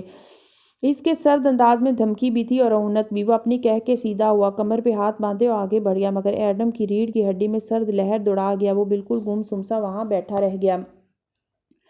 ملاقہ شہر سے دور اونچی نیچی پہاڑیوں کے سلسلے بنے تھے، وہاں ایک الگ تھلگ ویران سا قلعہ تھا جو اس صبح نیم اندھیرے میں خاموشی سے کھڑا اپنے آہنی گیٹ پہ گھوڑا روکتے سن باؤ کو دیکھ رہا تھا۔ سن باؤ اکیلا آیا تھا، کسی بھی محافظ یا غلام کے بغیر، کیونکہ وہ کوئی خطرہ مول نہیں لے سکتا تھا۔ فربی چینی سفیر اب ماتھے سے نادیدہ پسینہ پونچھتے ہوئے تھکا تھکا سا گھوڑے سے اترا، سر اٹھا کے قلعے کو دیکھا، پھر گہری سانس لی۔ وہ کوئی عظیم الشان قلعہ نہ تھا بلکہ کافی چھوٹا تھا اور بالکل سنسان، اس کی پتھریلی دیواروں پہ نمی کے باعث جگہ جگہ سبز کائی جمی تھی۔ سن باؤ نے چند گہرے گہرے سانس اندر کو کھینچے، گویا تنفس ہموار کیا کہ لمبی مسافت سے طے کر کے آیا تھا۔ پہرے داروں دشمنوں دونوں کو چکما دے کر نکلنا آسان بات نہ تھی، لیکن جیسے ہی وہ قلعے کی طرف بڑھا، ایک دم ہر طرف سے اس کے اوپر آفتاب ٹوٹ پڑی۔ اس کا گھوڑا مضطرب سا ہو کے ہنہنایا، گھوڑے کو شاید اندازہ ہو گیا تھا، مگر وانگلی ہکا بکا رہ گیا، لگام اس کے ہاتھ میں پتھر کی ہو گئی تھی اور وہ منہ کھولے اپنے چاروں طرف گھیرا تنگ کرتے سپاہیوں کو دیکھ رہا تھا جو جانے کہاں سے نکل آئے تھے۔ اس ششدر لمحے میں وانگلی نے گردن دھیرے دھیرے چاروں طرف گھمائی، یہ بندھارا کے سپاہی تھے اور اس کے گرد دائرے کی صورت تلوار تانے کھڑے تھے۔ مراد راجا ان کی سربراہی کر رہا تھا اور ساتھ میں تبھی وانگلی نے اسے دیکھا اور اسے دیکھتے اس کے کندھے مزید ڈھیلے ہو گئے۔ سیاہ قبا والا سنجیدہ صورت آدمی اپنے گھوڑے کو آگے بڑھاتا عین وانگلی کے سامنے لے آیا۔ وانگلی گم ساز زمین پہ بیٹھ کھڑا تھا، لگام ہنوز ہاتھ میں تھی۔ سن باؤ وانگلی وان فاتح نے مدھم مسکراہٹ کے ساتھ اسے مخاطب کیا، کیا میں پوچھ سکتا ہوں کہ آپ اس وقت یہاں کیا کر رہے ہیں؟ اس نے انتظار کیا کہ وانگلی کچھ کہے، اپنے دفاع میں کوئی دلیل دے، یہاں آنا جرم تو نہیں ہے، وہ تو پاس سے گزر رہا تھا وغیرہ وغیرہ، مگر وانگلی اتنا ششدر تھا کہ کچھ بول ہی نہیں سکا۔ اس نے لگام چھوڑ دی اور ٹکر ٹکر فاتح کا چہرہ دیکھنے لگا۔ اس سے کیا پوچھتے ہو؟ مراد نے تحقیر سے اسے دیکھا اور سپاہیوں کو اشارہ کیا، اندر جاؤ کہ قلعے کی تلاشی لو۔ وان فاتح نے نظریں اٹھا کے سپاہیوں کو دیکھا اور راجا کی بات جاری رکھی، مجھے اندر موجود ہر شے کا حساب چاہیے، آخر سلطان کو معلوم ہونا چاہیے کہ وانگلی نے یہاں کیا چھپا کے رکھا ہے۔ وانگلی اسی طرح چپ کھڑا رہا، پھر اس نے سر نہواڑ دیا اور لب کاٹنے لگا، بے بسی کی انتہا تھی۔ سپاہی تھوڑی دیر میں ہی لوٹ آئے، اندر تو کچھ نہیں ہے۔ فاتح نے چونک کے سپاہی کو دیکھا اور پھر وانگلی کو، جس نے تیزی سے سر اٹھایا تھا، وہ جیسے چونکا تھا، اس کے چہرے کے تاثرات بدلے تھے۔ اس نے کہا کچھ نہیں، بس چپ چاپ۔ فاتح اور سپاہیوں کو دیکھنے لگا، اندر موجود تمام چیزوں کو باہر لے آؤ۔ اور راجا اندر کچھ بھی نہیں ہے، سارا قلعہ خالی ہے۔ عارف نے سرگوشی کی، ماحول عجیب سا ہو گیا تھا۔ راجا نے گھور کے فاتح کو دیکھا اور وہ بار بار وانگلی کے چہرے کو دیکھتا تھا، جس کی رنگت بحال ہو رہی تھی، جیسے اس کی جان میں جان آ رہی ہو۔ اس نے سکون کا سانس لیا اور فاتح کو لگا وہ زیر لب مسکرایا بھی ہے۔ کچھ تھا جو غلط تھا، میں دیکھتا ہوں۔ وہ ماتھے پہ بل ڈالے تیزی سے قلعے کے اندر داخل ہوا، بلند آواز میں سپاہیوں کو غصے سے حکم دیا کہ وہ ہر شے الٹا پلٹا دیں۔ مگر وہاں تھا کیا جس کی تلاشی لی جاتی؟ سب سامنے تھا۔ سورج نکل رہا تھا، ہر پل وہ قلعہ مزید عیاں ہو رہا تھا۔ وہ خالی تھا، کسی بھی شے سے خالی، سوائے لکڑی جلانے کے انتظام کے علاوہ وہاں کچھ نہ تھا۔ سپاہیوں نے زمین کے کونے تک چھان مارے کہ شاید تازہ کا تازہ کچھ دبایا گیا ہو، مگر وہاں کچھ بھی مشکوک نہ تھا۔ ہر گزرتے پل کے ساتھ وانگلی کی حالت بہتر ہوتی جا رہی تھی۔ بس کرو فاتح، راجا اس کے پیچھے اندر آیا، ڈپٹ کے بولا، مجھے صحن کی کھدائی کروانے دیں، کیا معلوم اس نے یہاں کچھ دبا رکھا ہو یا دیواروں میں کچھ چن رکھا ہو، ہم اس سے زیادہ چینی سفیر کو نہیں روک کے رکھ سکتے تھے۔ مگر راجا، تم اس وقت صرف یہ سوچو کہ جب یہ چینی چمگادڑ اپنی ملکہ کو شکایت لگائے گا تو میں سلطان کو کیا منہ دکھاؤں گا؟ وہ گرا کے بولا، پھر غصے سے سپاہیوں کو واپس بلانے لگا۔ مہم ناکام ہو چکی تھی۔ فاتح بالکل خاموش ہو گیا، وہ خود بھی جیسے شل ہو گیا تھا۔ اس نے چپ چاپ گھوڑا سپاہیوں کی مہت میں واپس موڑ لیا۔ وانگلی کی آنکھیں، ان کی چمک، وہ سب کچھ بتاتی تھی کہ قلعے میں کچھ ایسا تھا جو وہ مس کر گئے تھے۔ جس وقت انہوں نے وانگلی کو موقع پہ پکڑا تھا، تب خود وانگلی کو بھی یقین ہو چلا تھا کہ وہ پکڑا گیا، اور وہ بار بار قلعے کو دیکھتا تھا اور اسے معلوم تھا کہ جو اس نے چھپا رکھا ہے وہ لوگ اسے برآمد کر لیں گے، مگر وہ نہیں کر سکے تھے۔ وہ شے ان کو نظر نہیں آئی تھی، اور نظر کے اس دھوکے نے سارا منظر بدل دیا تھا، اور شاید ساری تاریخ بھی۔ اور یہ سوچ کے فاتح کا دل دھک سے رہ گیا تھا۔ وانگلی کی سانسیں بحال ہو چکی، وہ اب بارو آواز میں مراد سے کہہ رہا تھا کہ وہ اس بے عزتی کا حساب لے گا، اور مراد ناگواری سے اس کو جواب دے رہا تھا، مگر وان فاتح ان کی گفتگو نہیں سن رہا تھا۔ اس کا دماغ ایک جگہ اٹک گیا تھا۔ کتاب میں لکھا تھا کہ انہیں وانگلی کا راز مل گیا تھا، مگر ایسا نہیں ہوا تھا، یعنی کہ کتاب۔ اس نے ایک دم لگام کو جھٹکا دیا۔ راجا نے اسے آواز دی، مگر وہ جانتا تھا کہ اسے جلد از جلد واپس ملاقہ پہنچنا تھا۔ اس وقت راجا کی بات سننے زیادہ ضروری کچھ اور تھا۔ وہ آج بھی باغ میں کھڑی کینوس پہ رنگ بھر رہی تھی، اس کے دونوں ہاتھوں کے پورے نیلے اور جامنی رنگ سے لتھڑے تھے، اور گردن ٹیڑھی کیے پینٹنگ بنانے میں محو تھی۔ تالیہ وہ بھاگتے اس کے قریب آیا تو تالیہ نے سر اٹھایا، اسے دیکھ کے چہرے پہ مسکراہٹ در آئی۔ آپ اتنی صبح وہ کتاب اتل پتل سانسوں کے درمیان کہتا اس کے سامنے رکا، وہ کتاب سچ نہیں ہے کیا؟ اس نے چنبے سے فاتح کو دیکھا، وہ پسینے میں شرابور تھا، یوں لگتا تھا میلوں کا مسافت طے کر کے آیا ہو۔ بنگاریاں ملائیو، اس کا 13واں باب سچ نہیں تھا۔ وانگلی کا راز ہمیں نہیں مل سکا۔ کیا مطلب؟ آپ کو معلوم نہیں ہو سکا کہ اس نے کیا چھپایا تھا اس قلعے میں؟ نہیں تالیہ، جیسا کتاب میں لکھا تھا ویسا نہیں ہوا۔ وہ گھٹنوں پہ ہاتھ رکھ کے جھکا اور گہرے سانس لینے لگا۔ تالیہ کو افسوس ہوا، مگر خیر فکر نہ کریں، ہم وانگلی کے خلاف کچھ اور ڈھونڈے لیں گے۔ اور تمہیں میری بات سمجھ میں نہیں آ رہی کیا؟ اس نے سر اٹھا کے بے یقین سے تالیہ کو دیکھا۔ کتاب ہم سے جھوٹ بول رہی ہے، زور سے دہرایا تو رک کے اسے دیکھنے لگا۔ تالیہ، تمہاری شرطیں، تم نے سلطان کو مارنے کی شرط رکھی تھی۔ اس نے یاد دلایا تو تالیہ نے گہری سانس لی، مگر میری شرط سے سلطان کو کچھ نہیں ہوا نا؟ یہ تو ہم نے کتاب میں پڑھا تھا نا، تمہیں کیسے پتا یہ سچ ہے؟ مجھے کتاب میں لکھی باتوں پہ بھروسہ نہیں رہا، وہ اتنا پاگل نہیں ہے کہ اپنی جان لے لے۔ اس نے ناک سے مکھی اڑائی، ویسے بھی جب اس نے ایسا کرنے کی کوشش کی تھی تو میں اس کے پاس گئی تھی اور اس کو روک دیا تھا۔ کیسے روکا تھا؟ ظاہر ہے زبان سے یہ کہہ کے کہ نہیں۔ اس نے نفی میں سر ہلایا۔ تم اس کے پاس کیسے گئی تھی؟ تم نے تو راستے منہدم کروا دیے تھے۔ ہاں، مگر ہم نے جنگل سے ایک راستہ رکھا ہوا ہے نا، جس سے گزر کے روز باپا محل جاتے ہیں، مگر کتاب کے مطابق۔ اس نے رک کے یاد کیا، میں جادوئی طریقے سے سلطان کے کمرے میں نمودار ہوئی تھی اور میں نے اسے خودکشی سے روک دیا تھا۔ آپ پریشان نہ ہو، میری مانگیں سلطان کو۔ تالیہ اس کے عین سامنے آ رکا اور اس کی آنکھوں میں جھانکا۔ تمہیں کوئی ایسا جادو آتا ہے جس سے تم غائب ہو کے اس کے کمرے میں پہنچ جاؤ؟ اور تالیہ مراد کا چہرہ ایک دم سفید پڑ گیا، اس کے لب کھل گئے، وہ پلک تک نہ جھپک سکی۔ رنگ کی بوتل ہاتھ سے گری اور سبز گھاس کو داغدار کر گئی۔ جامنی رنگ کے چھینٹے اس کے دامن پہ بھی گرے، مگر اسے پرواہ نہ تھی، اسے تو کوئی جادو نہیں آتا تھا۔ پھر کیا کتاب واقعی سچ نہیں تھی؟ یا اللہ! وہ رنگ میں لتھڑے ہاتھوں سے پہلوؤں سے لباس اٹھائے تیزی سے سامنے کی طرف بھاگی تھی۔ وہ اس کے پیچھے لپکا تھا۔ وہ سلطنت محل کے سامنے اپنی بھگی سے اتری اور سیاہ کانچ کی جوتیوں سے تقریباً بھاگتی ہوئی محل کی سیڑھیوں کی طرف لپکی۔ دن کے 12 بجنے کا وقت قریب تھا اور کتاب کا جادو ختم ہونے والا تھا۔ کانچ کے سیاہ جوتوں کا بوجھ اسے چلنے نہیں دے رہا تھا۔ اس نے دونوں جوتے محل کی سیڑھیوں پہ گرا دیے اور ننگے پاؤں بھاگتی ہوئی اندر آئی۔ پھر بدحواسی سے پہرے داروں کو پکارا، آقا کہاں ہے؟ مجھے ان سے ملنا ہے۔ فاتح کو انہوں نے وہیں روک لیا، البتہ اسے جانے دیا۔ آقا آپ ہی کے منتظر تھے، ابھی آپ کو بلانے بھیجا تھا قاصد کو۔ وہ لباس پہلوؤں سے اٹھائے تیزی سے اندر کو بھاگی۔ سفید لباس جگہ جگہ سے داغدار ہو چکا تھا۔ سلطان کی خوابگاہ کے دروازے 2 پہرے داروں نے خاموشی سے کھول دیے۔ چوکھٹ پہ تالیہ کے قدم منجمد ہو گئے۔ اندر سے اگربتی کی خوشبو آ رہی تھی، شاید کافور کی مہک بھی اس میں شامل تھی اور شاید خون کی بھی۔ اس کی انگلیوں نے لباس چھوڑ دیا، وہ پہلوؤں میں برابر ہوتا اس کے پیروں سے ٹکرانے لگا۔ وہ چھوٹے چھوٹے قدم اٹھاتی آگے آئی، پھر برف ہو گئی۔ سامنے مرسل شاہ اس کی طرف پشت کیے بیٹھا تھا۔ اس نے اپنی پگڑی نہیں پہن رکھی تھی۔ وہ سر جھکائے بیٹھا دوسری طرف کسی پہ جھکا تھا۔ کوئی اس کے سامنے لیٹا تھا۔ آہٹ پہ اس نے گردن موڑی، تالیہ کو دیکھا اور مسکرایا۔ آپ کی آخری مانگ پوری ہوئی آج شہزادی تاشا، اس نے اشارہ کیا۔ وہاں تعینات 4 محافظوں میں سے ایک کسی کام میں مصروف نظر آتا تھا۔ سلطان کے اشارے پہ سیدھا ہوا اور ایک پیالہ لیے تالیہ کے عین سامنے آ رکا، پھر اسے قریبی میز پہ ادب سے رکھا۔ اس میں تازہ خون بھرا تھا، سرخ گاڑھا خون۔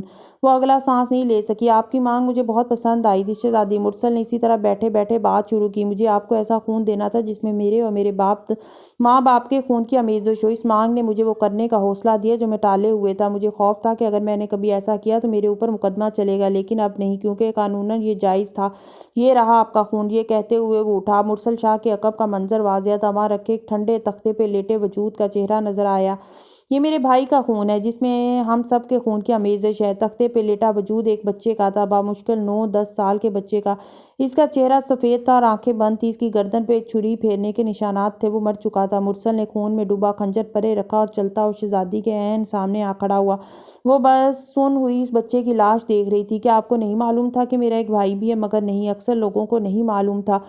ملکہ نے بہت دفعہ کہا کہ میں اسے مروا دوں، لیکن اس نے داڑھی کھجاتے ہوئے کہا، مجھے اسے مارنے کے لیے کوئی ٹھوس وجہ نہیں مل رہی تھی، اس لیے اتنے عرصے سے اسے خفیہ قید میں رکھا ہوا تھا، لیکن اب نہیں۔ آپ کا شکریہ کہ آپ نے میرے راستے آسان کر دیے۔ اب میں اپنے تخت کا تنہا وارث ہوں۔ پھر اس پیالے کی طرف اشارہ کیا۔ آپ کا خون شہزادی۔ اشارہ کرتے ہوئے اس نے ہاتھ بڑھایا تو وہ بدک کے پیچھے ہوئی۔ اس کا چہرہ خوف سے سفید پڑ گیا تھا۔ شہزادی وہ ایک دم الٹے قدموں واپس مڑی۔ کون اسے پکار رہا تھا؟ کس کی آواز آ رہی تھی؟ تالیہ نہیں سن رہی تھی۔ وہ بدحواسی سفید چہرہ لیے راہداریوں میں بھاگتی جا رہی تھی۔ دن کے 12 بج گئے تھے۔ اس کی شاہی سواری ایک کدو سے زیادہ کچھ نہ تھی اور اس کے گھوڑے چوہے نکلے۔ شہزادیوں والی ساری طاقت عنقا ہو چکی تھی۔ اس کا دل ڈوب رہا تھا۔ اس بچے کی شکل نظروں کے آگے سبت ہو گئی تھی۔ وہ محل کے باہر بے چینی سے ٹہل رہا تھا۔ اسے بدحواسی سے بھاگ کے باہر آتے دیکھا تو رک گیا۔ وہ ننگے پیر تھی اور اس کا چہرہ آنسوؤں سے تر تھا۔ فاتح، فاتح! وہ دوڑتی ہوئی اس کے قریب آئی۔ اس کے چہرے پہ شدید خوف رقم تھا۔ کیا ہوا؟ اسے یوں دیکھ کے وہ پریشان ہو گیا۔ مرسل شاہ کا ایک بھائی بھی تھا، اس نے اپنے بھائی کو مار ڈالا۔ وہ بالکل ساکت رہ گیا۔ ہمیں کتاب نے دھوکہ دیا ہے، یہ پاگل لوگ ہیں، یہ پاگل دنیا ہے۔ وہ بے بسی اور خوف سے روتے ہوئے تیز تیز کہہ رہی تھی، انہوں نے ایک بچے کو مار ڈالا ہے، آریانا جتنے بچے کو، میں نے ایک بچے کو مار ڈالا ہے۔ فاتح! گرم گرم آنسو اس کے گالوں پہ پھسل رہے تھے۔ میری مانگوں کی وجہ سے ایک بچہ مر گیا، مجھے نہیں چاہیے محل، میں کوئی شہزادی نہیں ہوں، میں تالیہ ہوں، میں KL کی تالیہ ہوں۔ وہ بالکل ششدر سا اس کو بولتے ہوئے سن رہا تھا۔ تسلی کے سارے الفاظ ختم ہو چکے تھے۔ میں میڈیا کا سامنا کر لوں گی، عدالت کا سامنا کر لوں گی، مجھے جیل جانا پڑا میں چلی جاؤں گی، مگر میں یہاں نہیں رہ سکتی۔ یہ کریزی لوگ ہیں، یہ ہمیں مار دیں گے، پلیز تالیہ کی دنیا میں واپس لے جائیں۔ اس نے بے بسی و خوف کے عالم میں فاتح کے ہاتھ، پہلی دفعہ وہ اپنا غرور اور انا بھلائے سے کہہ رہی تھی کہ وہ اسے بچا لے۔ اس دفعہ وان فاتح کو اسے بچانا ہوگا۔ وہ خود کو خود بچاتے بچاتے تھک چکی تھی۔ فاتح نے افسوس سے اس کے ہاتھوں کو تھپکا اور بگی کی طرف جانے کا اشارہ کیا، پھر ایک سرد نظر مرسل شاہ کے اونچے محل پہ ڈالی۔ ہم اپنی دنیا میں واپس ضرور جائیں گے تالیہ، اور ان میں سے کوئی بھی ہمیں نہیں روک سکے گا۔ 21 اتوار 22 جنوری جونکر اسٹریٹ، ملائکہ۔ اتوار کی شام تھی، 22 جنوری کی تاریخ تھی۔ 21ویں صدی کی جونکر اسٹریٹ سامنے تھی اور یہ ملائیشیا کا شہر ملاکا تھا۔ اس نے اپنے سامنے پھیلے جونکر اسٹریٹ پہ چلتے لوگوں کو دیکھا تو یاد آیا کہ جمعہ، ہفتہ اور اتوار وہ دن تھے جب اس اسٹریٹ کو پیدل چلنے والوں کی گزرگاہ بنایا جاتا تھا۔ اسٹریٹ کے کنارے اسٹالز اور بینچ لگ جاتے تھے اور لوگ خریداری کرتے ہوئے کھاتے پیتے ہوئے آگے بڑھتے جاتے تھے۔ قدیم ملاقہ میں ایک ماہ گزارنے کے باعث اسے شور ہنگامے اور رونق کی عادت نہیں رہی تھی۔ ہر شے مختلف تھی، صرف تاریخ اور دن وہی تھے۔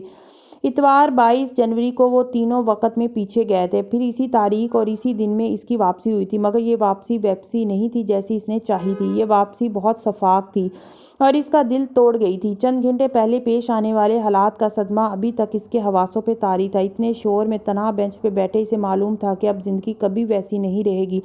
وقت نے اسے بلکہ ان تینوں کو بہت سخت سزا دے ڈالی تھی۔ اب وہ کیا کرے؟ ساری محنت یہاں واپس آنے کے لیے کی تھی، اب یہاں سے وہ کہاں جائے؟ اس نے آنکھیں بند کی تو پل بھر کے لیے ساری دنیا اندھیر ہو گئی۔ دھیرے دھیرے اس کا ذہن قدیم ملاقہ کی طرف جانے لگا۔ مرسل شاہ کے بھائی کے قتل کے 2 دن بعد شہزادی تاشا کی خوابگاہ میں اندھیرا پھیلا۔ جانے وہ کتنی دیر سے سو رہی تھی یا تکیہ منہ پہ رکھے ہوئے تھی جب پردہ کھینچنے کی آواز آئی، ساتھ ہی احساس ہوا کہ کمرے میں روشنی در آئی۔ تالیہ نے تکیہ ہٹایا تو تیز دھوپ سے آنکھیں چندھیا گئیں۔ ایک کھیولا سا نظر آیا جو کھڑکی کے ساتھ کھڑا تھا۔ اس نے آنکھیں پھر سے بند کر لی اور دوسری جانب کروٹ موڑ لی۔ آپ کیوں آئے ہیں؟ بے مروتی سے پوچھا۔ وہ بازو سینے پہ لپیٹے کھڑکی کے سامنے کھڑا تھا، سفید کرتا پاجامہ پہنے، بالوں کو ماتھے پہ بکھیرے نرمی سے اسے دیکھ رہا تھا۔ تمہیں یہ بتانے کہ آنکھیں بند کر لینے سے حقیقت نہیں بدل جاتی تالیہ، 2 دن کمرے میں بند رہنے سے تو بالکل بھی نہیں۔ وہ رخ موڑے بند آنکھوں سے بولی، میں بھول جانا چاہتی ہوں کہ 2 دن پہلے کیا ہوا تھا، میں یاد کروائے دیتا ہوں۔ وہ تحمل سے بولا، مرشد شاہ نے اپنے چھوٹے بھائی کو قتل کر دیا تھا جس کے بارے میں ہم نہیں جانتے تھے۔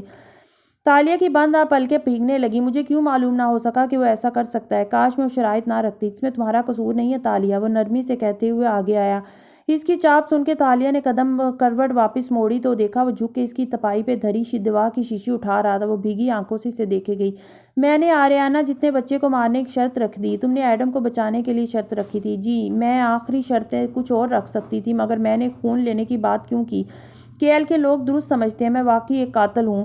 وہ دوائیں اٹھا اٹھا کے ایک پوٹلی میں ڈال رہا تھا۔ تالیہ تکیے پہ گال رکھے بہتے آنسوؤں کے ساتھ کہہ رہی تھی، مجھ میں اور اسرا میں کوئی فرق نہیں رہا فاتح، میرے ہاتھ میں بھی ایک بچے کا خون ہے۔ اب تم بات بڑھا رہی ہو۔ وہ دروازے تک گیا اور باہر کھڑی دربان کو پوٹلی تھمائی، پھر آہستہ آواز میں اسے اس کو پھینکنے اور تازہ چائے لانے کی ہدایت کی۔ جب میں نے ذوالکفلی کو وہ چائے پلائی تھی تو وہ سمجھا تھا میں نے اسے زہر دے دیا ہے، مگر آپ کو یقین تھا کہ میں کسی کی جان خطرے میں نہیں ڈال سکتی۔ میں بھی سمجھتی تھی میں ایسا نہیں کر سکتی، مگر میں نے ایسا کیا۔ اس نے بھیگی آنکھیں بند کی، گرم آنسو گالوں پہ لڑک کے تکیے میں جذب ہونے لگے۔ میرا باپ بنگاریاں ملایوں کا بہت بڑا فین تھا۔ وہ ابھی تک چوکھٹ پہ کھڑا تھا، اسے چائے کا انتظار تھا۔ اس نے بچپن میں مجھے اس کتاب سے ڈھیروں قصے سنائے تھے۔ ہم نے اس کتاب اور وانگلی کے مجسمے کی وجہ سے وہ گھر لیا تھا، وہ سرخ گھر۔ باہر سے کسی نے اسے تشت پکڑائی تو فاتح اسے اندر لے آیا اور تالیہ کے پلنگ کے ساتھ میز پہ اسے رکھا۔ اس تشت میں چینک تھی اور شیشے کی 2 پیالیاں۔ وانگلی کا وہ مجسمہ مجھے ایک پرانے دوست کی طرح لگا کرتا تھا۔ میری ماں مجسموں کے خلاف تھی، مگر وہ تاریخی ورثہ تھا، اس لیے کسی نے اس کو گرایا نہیں۔ مجھے اس مجسمے کو دیکھ کے عجیب سا ہوتا تھا، جیسے کبھی کسی زمانے میں ہم مل چکے ہوں، جیسے اس کا مجھ پہ کوئی احسان ہو۔ وہ نرمی سے کہتا جھک کے پیالیاں نکال رہا تھا۔ وہ بھیگی آنکھوں سے اسے دیکھے گئی۔ پھر ایک دن کھیل میں نے ایک بچے کو گرا دیا، آریانہ جتنے بچے کو، سلطان کے بھائی جتنے بچے کو۔ اس کے ٹخنے کی ہڈی ٹوٹ گئی۔ اس کے ماں باپ نے مجھے اتنا زودوکوپ نہیں کیا جتنا میں نے خود کو کیا۔ میں مجسمے کے سامنے بیٹھ کے کافی دیر روتا رہا، پھر میرا باپ میرے پاس آیا۔ وہ پیالی میں چینک سے چائے کی دھار ڈال رہا تھا۔ اس کی خوشبو نے 2 دن سے بند کمرے کی مایوس فضا کو معطر کر دیا۔